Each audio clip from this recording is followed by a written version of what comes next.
चौपाल। बाल चौपाल। सहकार रेडियो पर ढेर सारी मस्ती और जानकारियाँ।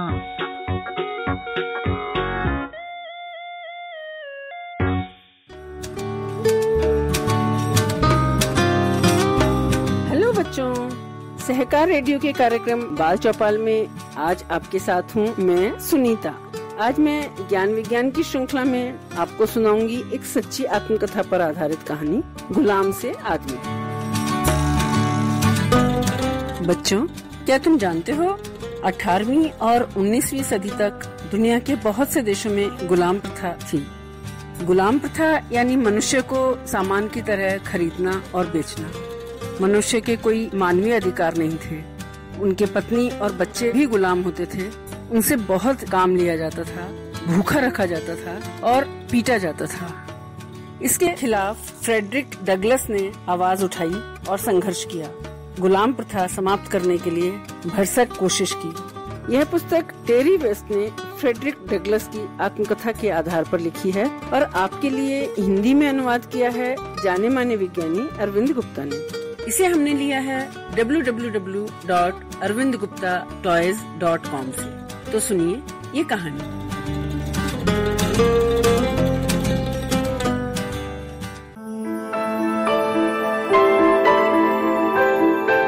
मैरीलैंड में मेरा जन्म हुआ। मैं अपनी माँ को बहुत कम ही जान पाया। जब मैं एक छोटा बच्चा था तभी माँ के मालिक ने उन्हें मुझसे छीन लिया। मेरी उम्र क्या है यह भी मुझे नहीं पता। गुलाम अपनी उम्र के बारे में घोड़ों जितना ही जानते हैं। मेरी माँ का नाम हैरियट बेली था। मैंने बचपन में उन्हें केवल 4-5 बार ही देखा। वो मुझसे कोई 12 मील दूर रहती थी। वो दिन भर काम करती थी मुझे देखने के लिए। वो रात में चलकर आती थी। वो मुझे गाना गाकर सुलाती थी। जब मैं सुबह उठता तब वो चली गई होती थी। खेतों में काम करने के लिए मैं बहुत छोटा था, इसलिए मुझे बगीचे में मुर्गियां भगाने का काम मिला। अच्छा काम करो नहीं तो पीठ पर कोड़ा पड़ेगा।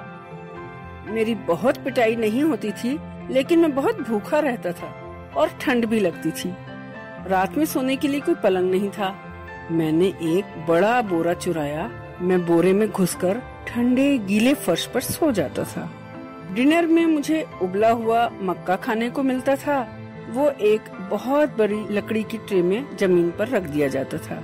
फिर सारे बच्चों को खाने के लिए बुलाया जाता था। खाना हमेशा बहुत कम होता था।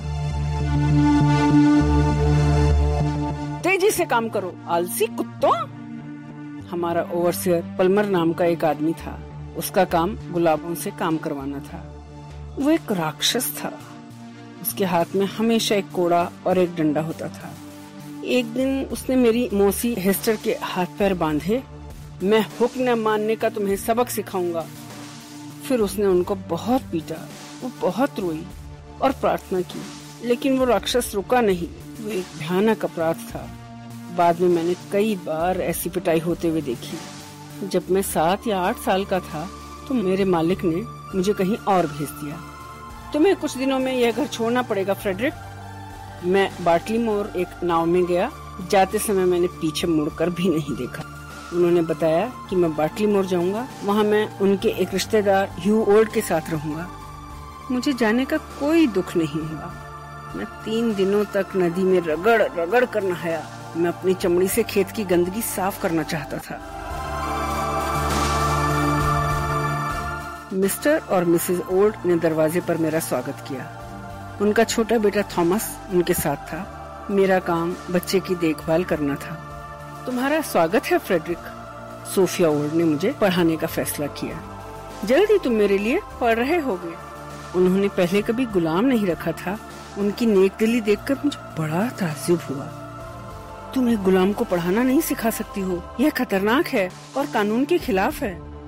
एक दिन मिस्टर ओल्ड को असलियत का पता चला। उन्होंने पत्नी से मुझे पढ़ाने को मना किया।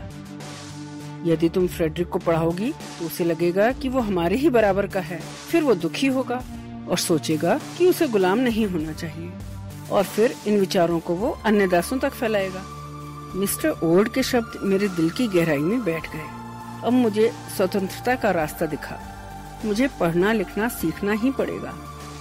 गुलाम रखने के बाद मिसेस ओल्ड बिल्कुल बदल गई। उनका दिल पत्थर जैसा कठोर हो गया। अगर वो मुझे अखबार पढ़ते हुए देखती तो उसे मेरे हाथ से छीन लेती। मैं तुम्हें कितनी बार बताऊंगी, तुम्हें नहीं पढ़ना चाहिए। लेकिन मैंने हार नहीं मानी। मैंने सड़क के गोरे लड़कों के साथ दोस्ती बनाई। मैं उन्हें ब्रेड देता और वो मुझे पढ़ाई सिखाते। यह देखो फ्रेडरिक, घर इस तरह लिखा जाता है। सोमवार वाले दिन मुझे घर में अकेले छोड़ दिया जाता। तब मैं पूरे दिन लिखता। मैं थॉमस की कॉपी के खाली स्थानों में लिखता। मैंने उसकी लिखाई की नकल करना सीख लिया। धीरे धीरे मेरी लिखाई भी थॉमस जैसी ही लगने लगी। मैंने कई साल संघर्ष किया। अंत में मैंने पढ़ना लिखना सीख लिया। मिस्टर ओल्ड ने एक बात बिल्कुल सही कही थी, क्योंकि अब मैं पढ़ने लगा था, इसलिए मुझे अब गुलाम बने रहना पसंद नहीं था। जब मैं 14 साल का हुआ तो मुझे प्लांटेशन पर वापस भेज दिया गया। मेरा नया मालिक बहुत क्रूर था। वो गुलामों को हमेशा भूखा रखता था। शहरी जीवन से नरम हो गए हो, अब जाओ मेरा घोड़ा लेकर आओ। मालिक मुझसे हमेशा नाखुश रहता था। मैं उसके घोड़े को बार बार भागने देता था। घोड़े को भागने देने का एक कारण था। फिर मैं 5 मील दौड़कर घोड़ा पकड़ने के लिए जाता। दूसरे फार्म पर वहाँ मुझे हमेशा अच्छा खाना मिलता। फिक्र मत करो, मैं इस लड़के को हुक्म मानना सिखाऊंगा। मेरे मालिक को बर्दाश्त नहीं हुआ। उसने मुझे एक आदमी एडवर्ड कोवे के साथ रहने भेज दिया। कोवे गुलामों की हड्डियां और उनकी आत्मा तोड़ने के लिए मशहूर था। वे हर हफ्ते मुझे पीटता था। मेरी बात सुनो, नहीं तो मैं तुम्हें फिर से मारूंगा। एक दिन मिस्टर कोवे ने मुझे अच्छा सबक सिखाने का मन बनाया। वो अस्तबल में एक लंबी रस्सी लेकर आया। उसने मुझे धक्का दिया, मुझे बांधने की कोशिश की। उसे लगा कि उसने मुझ पर काबू पा लिया। क्या आप ये क्या कर रहे हैं? लेकिन मुझ में अभी भी कुछ दम बाकी था। मैंने उसे कसकर पकड़ लिया। तुमने 6 महीने मुझे जानवर की तरह पीटा है। अब मुझे कोई परवाह नहीं है।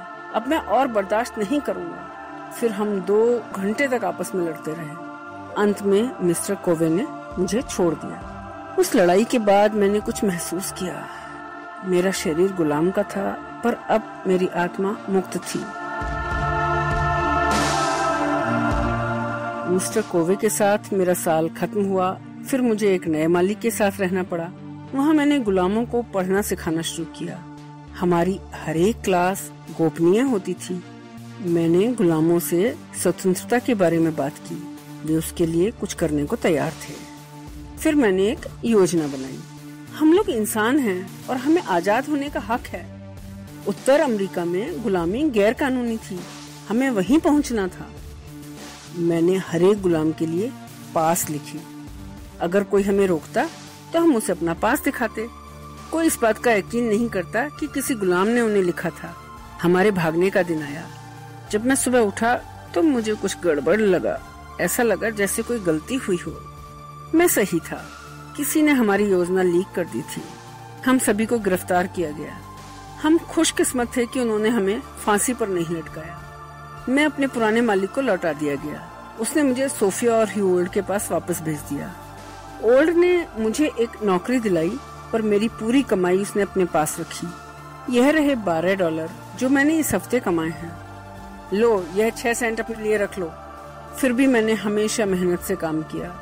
मैं मालिक को यह दिखाना चाहता था कि मैं खुश था। मैं नहीं चाहता था कि वो ये महसूस करे कि मैं वहाँ से भागने की योजना बना रहा था। लेकिन एक दिन मैं वहाँ से भाग गया। लोग जानना चाहते थे कि मैं कैसे बच गया, लेकिन मैंने उन्हें नहीं बताया। मैंने एक बहुत अच्छी योजना बनाई और अन्य गुलाम भी इसका इस्तेमाल करना चाह सकते हैं। मैं उनके मौके को बर्बाद नहीं करना चाहता था। मैं आपको सिर्फ एक बात बताऊंगा। 3 सितंबर 1838 को मैं न्यूयॉर्क पहुंचा। अब मैं गुलाम नहीं, मुक्त आदमी था। जल्दी ही मैंने एना मुर्रे नाम की महिला से शादी की। फिर हम वहाँ से मैसाचुसेट्स चले गए। वहाँ मुझे जो भी काम मिला मैंने किया। मैंने लकड़ियाँ काटी, लकड़ियाँ ढोई, कोयले की वैगनें भरी, चिमनियों की सफाई तक की। मैंने फिर लाइब्रेरेटर नाम का अखबार पढ़ना शुरू किया। वो एक गुलाम विरोधी अखबार था। उस अखबार को पढ़कर मेरा दिल खुशी से भर गया। मेरी कल्पना को पंख मिले। जल्द ही गुलामी खत्म करने में मैंने अपना योगदान करना शुरू किया। शुरू में मैं कुछ घबराया, लेकिन मुझे पता था कि मुझे अपनी कहानी दूसरों को सुनानी ही थी। जल्दी ही मैंने गुलाम विरोधी बैठकों में भाषण देना शुरू कर दिया। उत्तरी अमेरिका को गुलामी का विरोध करना ही चाहिए। गुलामी भगवान ने नहीं बनाई, उसे आदमी ने बनाया है। हमें गुलामी को नष्ट करना होगा। तब से मैंने लगातार अपने लोगों के लिए काम शुरू किया। मुझे लगता है कि धीरे धीरे गुलामी खत्म होगी। मुझे यह नहीं पता कि हम कब अपनी मुहिम में सफल होंगे। मैं बस एक ही बात जानता हूँ, मैंने इस दुनिया में एक गुलाम के रूप में जन्म लिया, पर मैं इस दुनिया को एक स्वतंत्र व्यक्ति के रूप में छोड़ूंगा। इस तरह उसने सारी जिंदगी गुलाम बने रहने से इनकार कर दिया।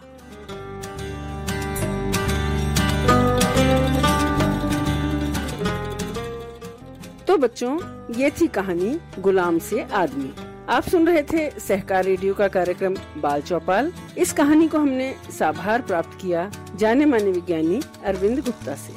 आपको ये कहानी कैसी लगी, कमेंट बॉक्स में लिखकर हमें जरूर बताइएगा। अगर आप ये कार्यक्रम पहली बार सुन रहे हैं और हमसे जुड़ना चाहते हैं, तो व्हाट्सएप ग्रुप से जुड़ने के लिए 9617226783 पर अपना नाम और जिला लिखकर भेजें। फेसबुक से जुड़ने के लिए पेज लाइक करें, या फिर अगर आप हमसे YouTube पर जुड़ना चाहते हैं तो हमारा चैनल सब्सक्राइब करें। सभी लिंक डिस्क्रिप्शन में दी गई हैं। तो आज के लिए बस इतना ही। अगले हफ्ते ऐसी ही किसी और कहानी के साथ फिर मिलेंगे। तब तक के लिए दीजिए इजाजत मुझे, यानी सुनीता को। बाय बच्चों।